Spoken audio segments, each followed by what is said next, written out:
The Beautiful Suit by H.G. Wells.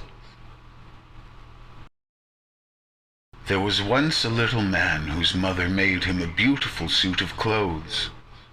It was green and gold, and woven so that I cannot describe how delicate and fine it was.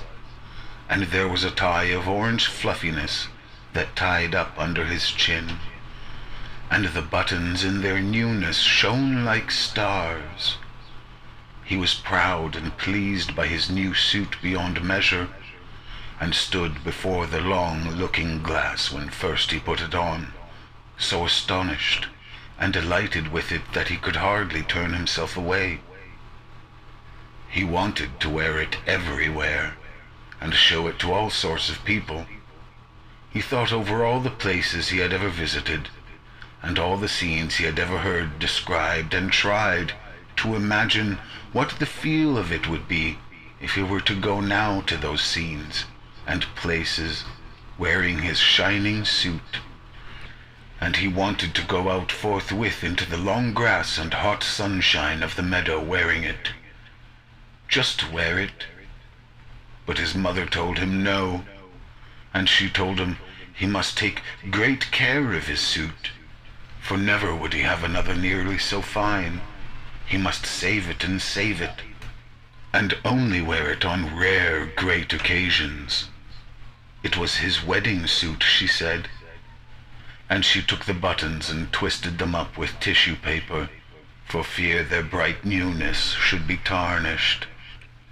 And she tacked little guards over the cuffs and elbows, and wherever the suit was most likely to come to harm. He hated and resisted these things, but what could he do? And at last her warnings and persuasions had effect, and he consented to take off his beautiful suit and fold it into its proper creases and put it away. It was almost as though he gave it up again, but he was always thinking of wearing it, and of the supreme occasions when some day it might be worn without the guards, without the tissue paper on the buttons, utterly and delightfully, never caring, beautiful beyond measure. One night when he was dreaming of it after his habit, he dreamt he took the tissue paper from one of the buttons, and found its brightness a little faded, and that distressed him mightily in his dream. He polished the poor faded button and polished it, and if anything, it grew duller. He woke up and lay awake thinking of the brightness slightly dulled, and wondering how he would feel if perhaps, when the great occasions, whatever it might be, should arrive, one button should chance to be ever so little short of its first glittering freshness. And for days and days that thought remained with him distressingly. And when next his mother let him wear his suit, he was tempted, and nearly gave way to the temptation, just to fumble off a bit of tissue paper, and see if indeed the buttons were keeping as bright as ever. He went trimly along on his way to church, full of this wild desire. For you must know his mother did, with repeated and careful warnings, let him wear his suit at times, on Sundays, for example, to and fro from church, when there was no threatening of rain, no dust blowing, nor anything to injure it, with its buttons covered and its protections tacked upon it, and a sunshade in his hand to shadow it, if there seemed too strong a sunlight for its colors. And always, after such occasions, he brushed it over, and folded it exquisitely as she had taught him, and put it away again. Now all these restrictions his mother set to the wearing of his suit he obeyed. Always he obeyed them, until one strange night he woke up and saw the moonlight shining outside his window. It seemed to him the moonlight was not common moonlight, nor the night a common night, and for a while he lay quite drowsily, with this odd persuasion in his mind. Thought joined on to thought, like things that whisper warmly in the shadows.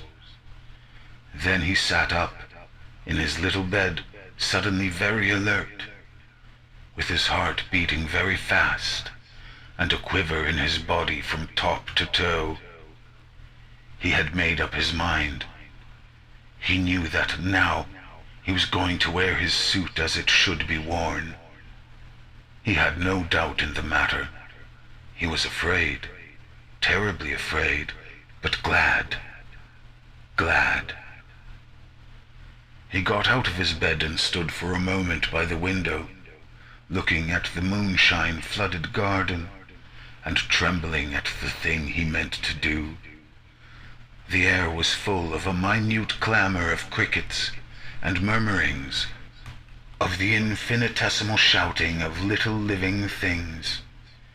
He went very gently across the creaking boards, for fear that he might wake the sleeping house, to the big dark clothes press wherein his beautiful suit lay folded, and he took it out garment by garment, and softly and very eagerly tore off its tissue paper coverings and its tacked protections, until there it was, perfect and delightful as he had seen it when first his mother had given it to him. A long time it seemed ago. Not a button had tarnished, not a thread had faded on this dear suit of his. He was glad enough for weeping, as in a noiseless hurry he put it on.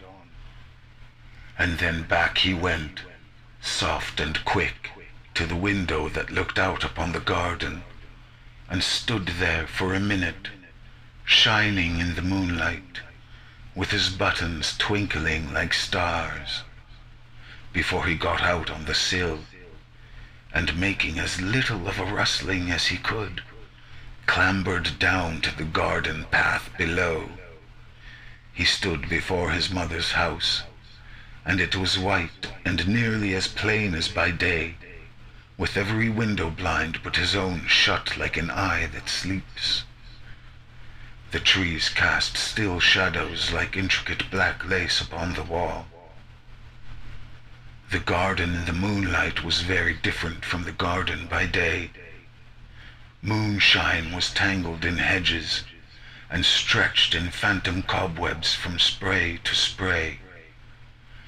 Every flower was gleaming white or crimson black, and the air was a-quiver with the threading of small crickets and nightingales singing unseen in the depths of the trees. There was no darkness in the world, but only warm, mysterious shadows, and all the leaves and spikes were edged and lined with iridescent jewels of dew. The night was warmer than any other night had ever been.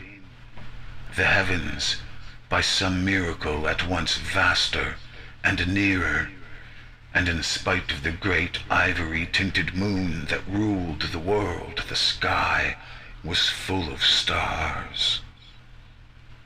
The little man did not shout nor sing for all his infinite gladness.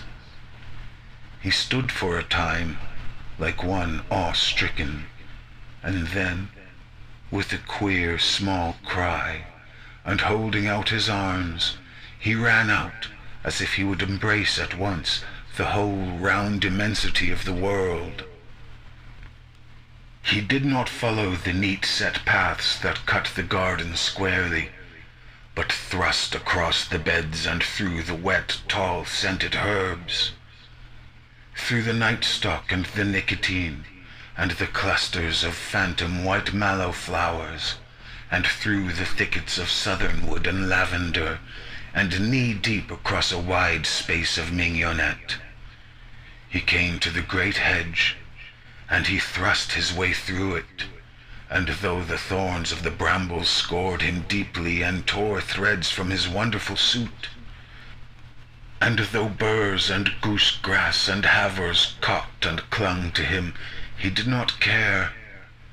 He did not care, for he knew it was all part of the wearing for which he had longed. "I am glad I put on my suit," he said. "I am glad I wore my suit." Beyond the hedge he came to the duck pond, or at least to what was the duck pond by day. By night it was a great bowl of silver moonshine, all noisy with singing frogs, of wonderful silver moonshine, twisted and clotted with strange patternings, and the little man ran down into its waters between the thin black rushes, knee-deep and waist-deep, and to his shoulders, smiting the water to black and shining wavelets with either hand, swaying and shivering wavelets, amidst which the stars were netted in the tangled reflections of the brooding trees upon the bank. He waded until he swam, and so he crossed the pond, and came out upon the other side, trailing, as it seemed to him, not duckweed, but that very silver in long, clinging, dripping masses. And up he went, through the transfigured tangles of the willow herb, and the uncut seeding grasses of the farther bank. He came glad and breathless into the high road. "I am glad," he said, "beyond measure that I had clothes that fitted this occasion." The high road ran straight as an arrow flies, straight into the deep blue pit of the sky beneath the moon, a white and shining road between the singing nightingales, and along it he went, running now, and leaping, and now walking and rejoicing, in the clothes his mother had made for him, with tireless, loving hands. The road was deep in dust, but that for him was only soft whiteness, and as he went, a great dim moth came fluttering round his wet and shimmering and hastening figure. At first he did not heed the moth, and then he waved his hands at it, and made a sort of dance with it, as it circled round his head. "Soft moth," he cried, "dear moth, and wonderful night of the world, do you think my clothes are beautiful, dear moth? As beautiful as your scales, and all this silver vesture of the earth and sky?" And the moth circled closer and closer, until at last its velvet wings just brushed his lips. And the next morning they found him dead, with his neck broken, in the bottom of the stone pit, with his beautiful clothes a little bloody and foul, and stained with the duckweed from the pond. But his face was a face of such happiness that, had you seen it, you would have understood indeed how that he had died happy, never knowing that cool and streaming silver for the duckweed in the pond.